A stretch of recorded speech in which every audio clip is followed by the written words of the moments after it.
Sudan is on the brink of a civil war as rival generals and armies battle for control in Khartoum, with the conflict spreading throughout the country. It all started on December 19, 2018, when a revolution broke out in Sudan. People were tired of President Omar al-Bashir's harsh military rule and demanded democracy. In just a few months, these two military leaders successfully overthrew Bashir in a coup, promising a better future. But things took a turn for the worse. These former allies became enemies, plunging Sudan into chaos. So how did Sudan go from a hopeful nation to its current state of chaos in such a short time? Fighting rages on in Sudan. We turn now to Sudan. Deadly clashes erupting in the streets of the country's capital. Regional governor was assassinated today in Sudan.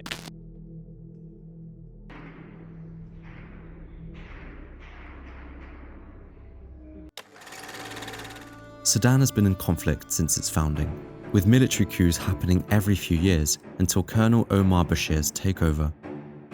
Bashir was well aware of Sudan's history of military coups and implemented a strategy known as coup-proofing.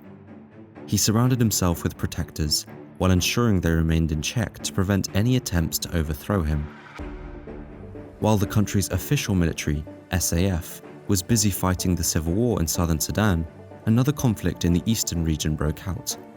Bashir used local Arab militias called Janjaweed to brutally crush the rebellion, causing a horrific genocide.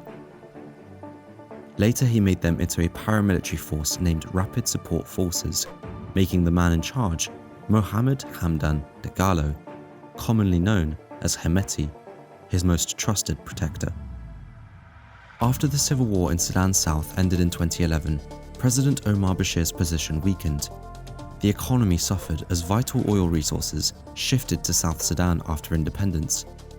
The situation worsened in 2018 when Sudan faced a severe economic crisis, triggering massive protests across the nation. In response, Bashir refused to resign, leading to a protest crackdown by the RSF and SAF.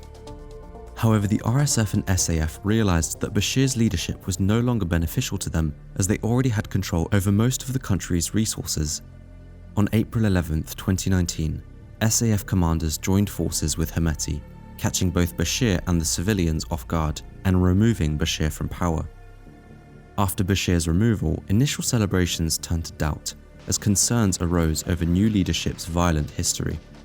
Under international pressure, a power-sharing agreement was reached, forming the Transitional Military Council led by SAF General al-Bashir.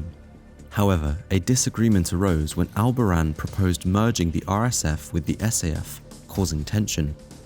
The wealthy RSF warlord Hemeti was unhappy with the merger plan and attacked al-Bashir in an attempt to take control of the SAF as well.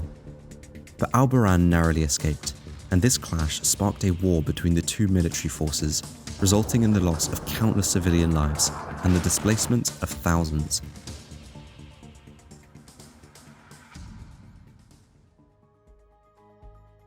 The conflict between rival generals in Sudan goes beyond their power struggle.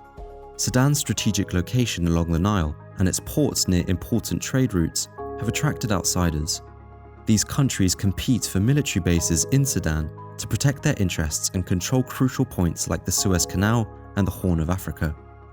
These points handle significant oil shipments and about 10% of global trade. Among the Arab countries, the UAE has a strong influence on Sudan. They buy and process most of Sudan's gold, a large portion of which comes from Hemeti's military business empire. Russia also plays a role through a private military company, the Wagner Group. These countries are not loyal to any side but are driven by opportunism, fueling the conflict to safeguard their own interests. This conflict has the potential to turn into a proxy war involving regional and foreign players, putting their interests above the people suffering. Unfortunately, the democratic movement that overthrew Omar al-Bashir has been hijacked, leaving behind a flawed system that benefits only a privileged few.